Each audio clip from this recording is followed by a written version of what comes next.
दोस्तों, एक बहुत ही गरीब और दलित परिवार में जन्मी कल्पना सरोज, जिसने पिता एक मामूली हवलदार और जिसने अपने ससुराल वालों की मार पिटाई बर्दाश्त की, जिसने एक बार आत्महत्या करने तक की सोच ली थी, वही कल्पना सरोज आज 2000 करोड़ से भी अधिक की मालकिन है। लेकिन कैसे हुआ यह संभव? दोस्तों, वो कहते हैं ना, मान लो तो हार होगी, ठान लो तो जीत होगी। बस कुछ ऐसा ही ठान लिया था कल्पना सरोज ने, और शहर की तमाम सुख सुविधाओं से दूर होकर निकल पड़ी अपनी मंजिल की तरफ। कल्पना सरोज की कहानी किसी फिल्मी कहानी से कम नहीं है, लेकिन ये एकदम सच्ची कहानी है।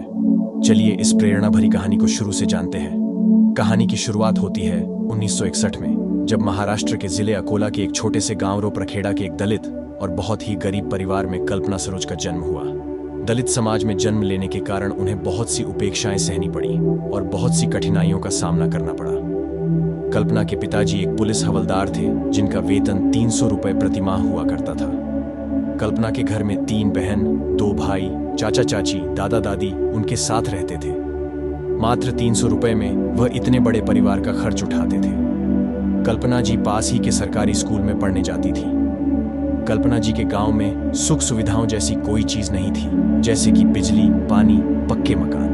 वह अक्सर स्कूल में पढ़ने के बाद गोबर उठाया करती थी और उसके बाद लकड़ियां चुनने का काम किया करती थी। कल्पना जी के समाज में लड़कियां अक्सर बोझ हुआ करती थीं, इसलिए उनकी जल्द से जल्द कम उम्र में शादी कर दी जाती थी, फिर चाहे लड़का कैसा भी क्यों ना हो। ठीक ऐसा ही उनके साथ भी हुआ और उनकी शादी मात्र 12 साल में अपने से काफी बड़े एक लट DDHK के साथ करवा दी गई। जब उनकी शादी हुई तब वह 7वीं कक्षा में पढ़ती थी।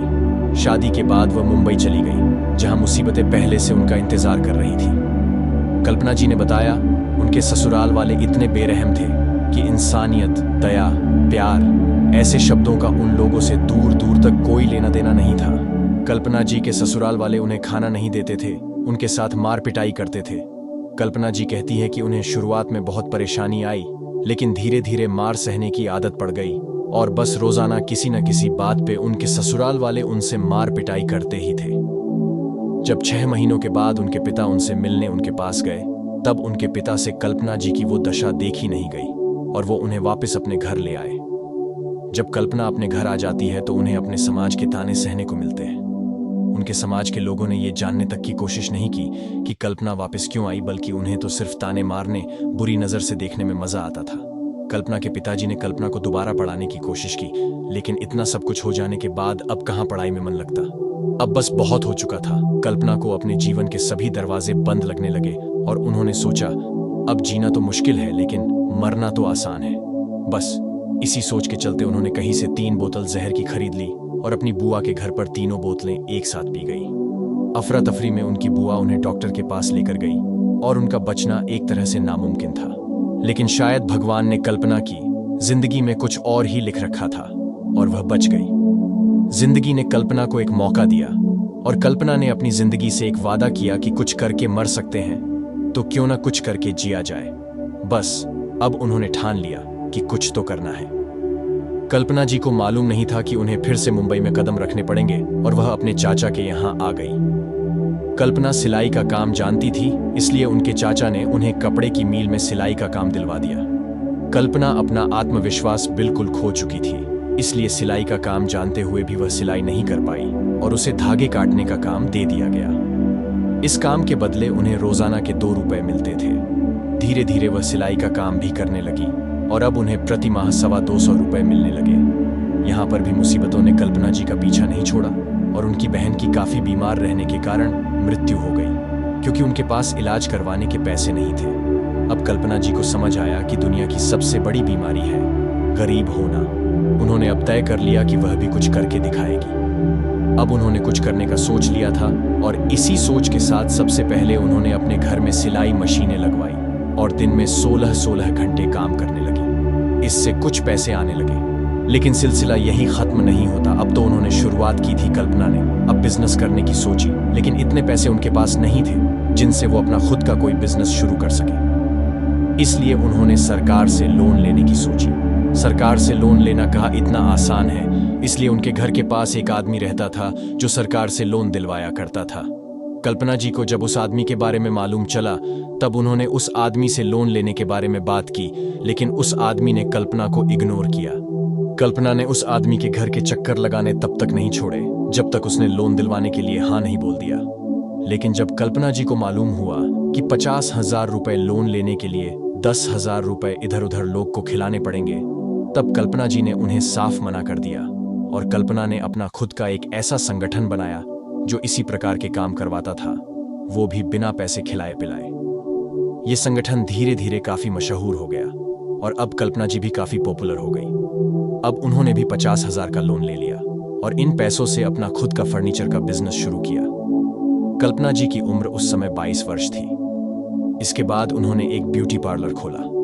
अब कल्पना जी की स्थिति कुछ सामान्य हो चली थी और उन्होंने अपनी दूसरी शादी भी कर ली। 1989 में उनके पति की मृत्यु हो गई। एक दिन कल्पना जी के पास एक आदमी आया और उन्होंने कल्पना को कहा कि वह उनका फ्लैट खरीद ले, जिसकी कीमत उसने 2.5 लाख बताई।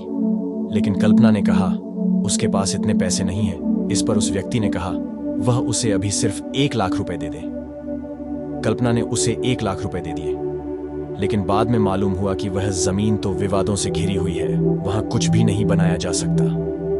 कल्पना जी ने हिम्मत नहीं हारी और उस जमीन के विवादों को मिटाने में लग गई। लगभग 2 साल में उन्होंने उस जमीन से जुड़े सारे वाद विवाद निपटा दिए और वह 2.5 लाख की जमीन 50 लाख की बन गई। एक औरत का इतनी महंगी जमीन का मालिक होना, ये बात वहां के कुछ गुंडों को बर्दाश्त नहीं हुई और उन्होंने कल्पना पर हमला करने की सोची, लेकिन उन गुंडों को पुलिस ने पहले ही पकड़ लिया। पुलिस ने उनको प्रोटेक्शन लेने को कहा, लेकिन इस पर कल्पना जी ने उन्हें कहा कि अगर वह कुछ देना ही चाहते हैं तो उन्हें रिवॉल्वर का लाइसेंस दे, वह अपनी हिफाजत खुद कर लेगी।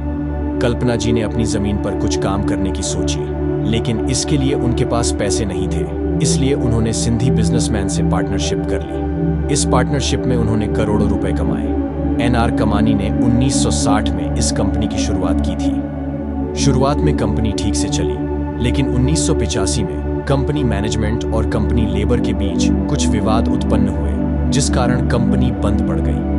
अब 1988 में सुप्रीम कोर्ट ने इस कंपनी को दोबारा शुरू करने का आदेश दिया और कंपनी के वर्कर्स को कंपनी का मालिक बना दिया गया। वर्कर्स कंपनी को ठीक से नहीं चला पाए और धीरे धीरे कंपनी पर काफी बड़ा कर्ज हो गया।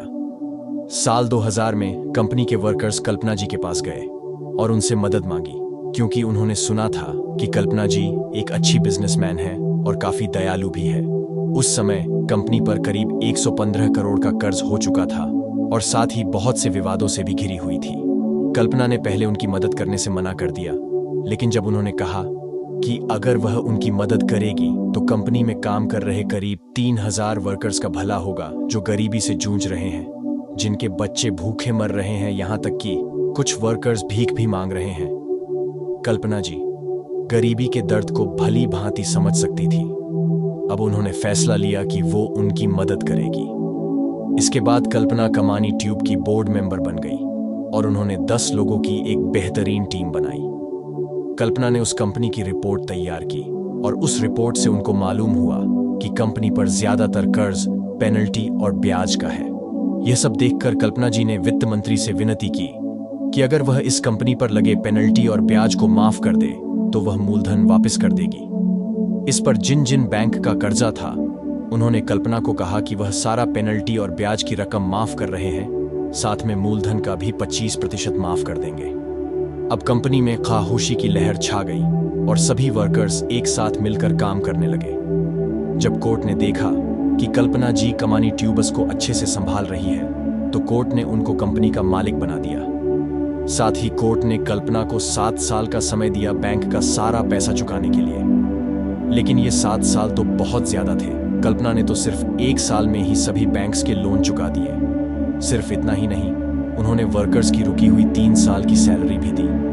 अब कल्पना ने पीछे मुड़कर नहीं देखा और कंपनी को आगे बढ़ाने में जुट गई। कल्पना को 2013 में पद्मश्री सम्मान भी दिया गया। इसके साथ ही कल्पना जी को भारतीय महिला बैंक बोर्ड ONF डायरेक्टर में भी शामिल कर लिया गया। आज कल्पना जी 2000 करोड़ से भी अधिक रुपए की मालकिन है और श्री नरेंद्र मोदी जी भी उनकी तारीफ करते हैं। दोस्तों, इस वीडियो को बनाने में बहुत सारी मेहनत और रिसर्च लगी है। आपको ये वीडियो अच्छी लगी तो वीडियो को लाइक और चैनल को सब्सक्राइब जरूर करें।